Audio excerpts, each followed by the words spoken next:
In tonight's sports news, St. Lucia Zouks to replace St. Lucia Stars, Kohli's century seals ODI series win, and Liverpool beat Chelsea to win the Super Cup. We bowl off tonight's sports with cricket. The St. Lucia Zouks will replace the St. Lucia Stars for the 2019 CPL season following the recent termination of the participation agreement with the company operating the Stars franchise. The Zouks will be playing matches in St. Lucia and across the Caribbean in this year's CPL, which takes place from the 4th of September to the 12th of October. The Zouks was the name of the St. Lucia franchise when it was founded in 2013, and it still resonates with cricket fans around the world. St. Lucia is one of the 4 islands in the Caribbean known for its Zouk music, making it the perfect name for the St. Lucian team. The logo is a colorful mixture of blues and yellows with a flame symbol that is derived from the national coat of arms, representing a desire to win. The Zouks will be playing 10 group games during the tournament, starting with a match against the Guyana Amazon Warriors in Guyana on the 5th of September. In more cricket news, Virat Kohli's 43rd ODI century anchored a 6-wicket Duckworth-Lewis Stern method win over the West Indies in a rain-affected match in Port of Spain. Chris Gayle, playing his 301st game in the format, had smashed 72 from 41 balls in potentially his final ODI as he struck 5 sixes and 8 fours, putting on an opening stand of 115 inside 11 overs alongside Evan Lewis, who scored 43.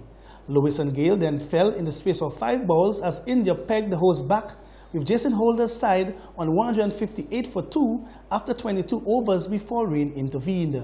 The match was reduced to 35 overs per side, and Nicholas Pooran blasted 30 of 16 balls after the resumption of play as the West Indies posted 240 for 7. Chasing a revised 255, Kohli and Shreyas Iyer, who scored 65, shared a match-defining 120-run 4th-wicket partnership, the former completing his 100 of 94 balls as the visitors' captain led his side home with 15 balls to spare. West Indies lost the 3-match series 2-0. On to European football, Liverpool won the Super Cup for the 4th time in their history by beating Chelsea 5-4 on penalties after a 2-2 draw in Istanbul. Goalkeeper Adrian kept out Tammy Abraham's spot kick to secure victory for the Champions League winners. Chelsea had taken the lead in the first half through Olivier Giroud's clinical strike, but Sadio Mane scored twice to give Liverpool the lead. Jorginho's spot kick took the game to penalties where Liverpool triumphed. The win comes just 2 months after Jurgen Klopp won his first trophy as Liverpool boss when he led the Reds to a 2-0 win over Tottenham in the Champions League final. Staying in European football, UEFA have named the 3 nominees for the 2018-2019 UEFA Men's Player of the Year. They are Lionel Messi, Cristiano Ronaldo, and Virgil van Dijk. The winner will be announced on the 29th of August when the draw for the Champions League group stage is made. Since the inception of the award in 2011, Lionel Messi has won it twice and Ronaldo has won it 3 times. The winner is decided by a jury of 55 journalists and 80 elite coaches. In local basketball news, played last night in the NLB at the Bossejo Indoor Facility, 2 games to report on. The VBCC Warlords took on a youthful Windwards team, both looking to register their first win. With several lead changes heading into the 4th quarter, consistency and execution would ultimately be the benchmark for a win.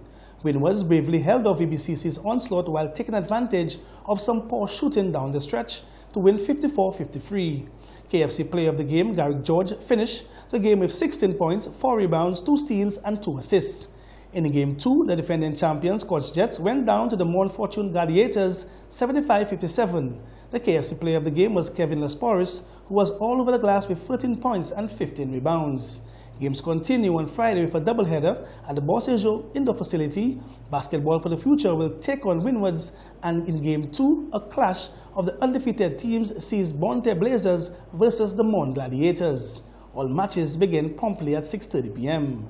Finally, women's T20 cricket, beach volleyball and para table tennis have been added to the 2022 Commonwealth Games in Birmingham, giving the event the largest ever female program.